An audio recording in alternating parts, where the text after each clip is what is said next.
Hello guys, isang magandang umaga po sa ating lahat at tayo po uli ay magluluto tayo ng toge. So inuna ko muna po iprito yung tokwa para maluto kaagad yung tokwa at hiniwa lang po natin siya ng maliliit kasi yan po yung nakadesenyo dun sa ano ng toge. So guys, yan po ang pagluluto natin ng toge ngayon ay magluluto tayo. So inuna ko muna prituhin yung tokwa, pagkatapos sinunod ko yung bawang, pagkatapos maluto yung tokwa. Sumunod naman sibuyas, ginisa ko na rin. Ayan po.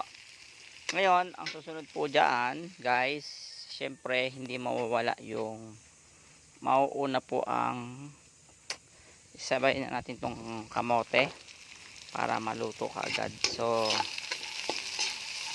yan po yung mga ingredients ng ating toge. So ilagay na natin yung yung kamote. So nailagay na natin yung kamote. Yan po. Kamote. Pagkatapos kasi dahil matagal maluto yung kamote kaya inuna ko siya. No. Yan.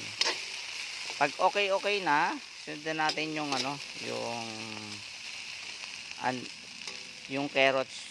Ihuli natin yung toge kasi nga madaling malamog yung toge kaya ihuli natin yung toge. So meron tayong ito yung toge natin. Toge and then carrots. So guys, tatlong ingredients lang ang inilagay ko, no?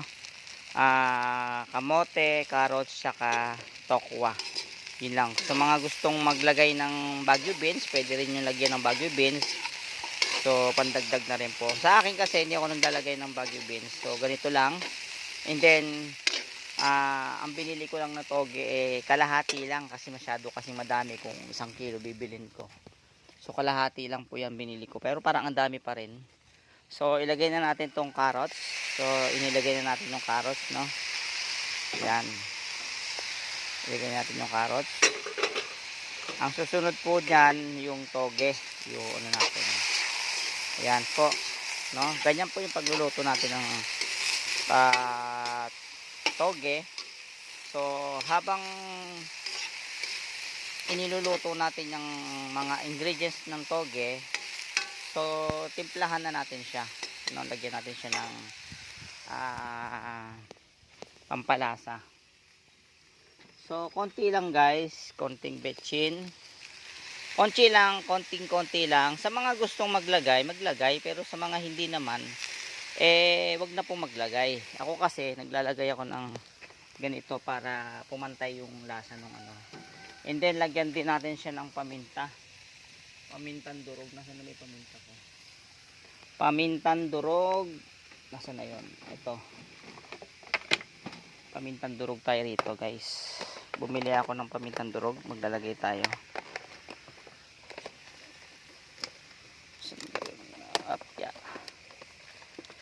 Pamintang durog. Nasaan na yung pamintang durog ko? Mukhang wala na yata akong pamintang durog. Ere. Pamintang durog ito. Pamintang pino.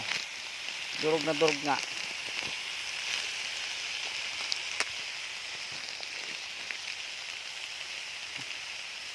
So guys,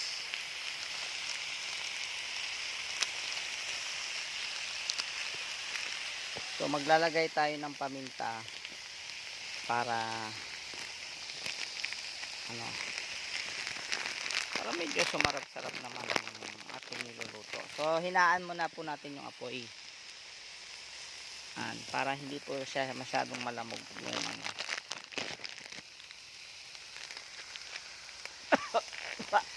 ay nako. Ayan po. Pamintang pino. Pino nilagay ko kasi hindi naman pwede dito buo. So pino talaga. Yan, pino. So pagkatapos natin lagyan ng pino, hindi na po tayo gagamit ng asin dyan kasi gagamit po tayo ng patis. Patis ang ilalagay natin dyan para mas masarap. Yan po guys. Yan. So wala pa po ako nilalagyan ng ng konting ano. Ayan guys. O, di ba? Ang sarap guys, di ba? Makulay siya. Meron siyang carrots, kamote, and then tokwa. Yan lang po yung ingredients ng toge natin ngayon. So, ilalagay na po natin yung toge. Ito yung toge. Ilalagay na natin yung toge. Siyempre, hindi naman natin kailangan biglain. Yan, ganyan lang. Pagkalagay na natin ito, haluin natin uli. I-mix natin siya uli. Katapos, timplahan na natin siya lagyan natin siya ng konting toyo. Konting toyo lang, pampalasa ba. Sabi nga ni Jangyum, mainam daw yun na lagyan ng konting toyo. Para daw mas lalong sumarap ang luto ng toge. Yan po. So, i-mix na po natin. Yan, haluin lang natin siya. O, di ba? Kita niyo naman kung gaano kasarap yan. Para ka lang nagluluto ng pansit. So guys, pagka may natira dito sa ulam ko na to, ang gagawin natin mamaya, bumili ako ng pambalot ng toge. Gagawin natin siyang lumpiang toge. So mamaya, no, gagawa tayo ng lumpiang toge. Yun yung magiging sobra, yun yung ibabalot natin. So makikita nyo naman, di ba? Para hindi sayang po yung ating yung ulam na matitira. Yan, ganyan lang po yan. Yan. O, diba? O. Toge. Pang ilang araw ko itong kakainin? Siguro pangalawang araw ko po itong kakainin. Pang dalawang araw. Kasi pag bumibili po kasi ako ng ulam, hindi po kukonti. Bumibili po ako ng ulam pang maramihan para pwede kong kainin sa umaga, tanghali, sa gabi, hanggang kinabukasan pa po. Kaya kung bakit ganyan po ako bumili ng ulam, kasi gusto ko isang lutuan lang. Ayoko po yung mamaya kakain luto, mamaya kakain luto. Ayoko po ng ganun. Gusto ko isang lutuan para nakakatipid tayo sa pagluluto ng ulam, diba? So ganyan po guys. So lalagyan natin ng toyo. Ayan to, ito yung toyo, konti. Ayan, buksan na natin. Konting toyo lang, pampalasa, sabi nga ni Jangyum. Konti lang. Yan, pampalasa.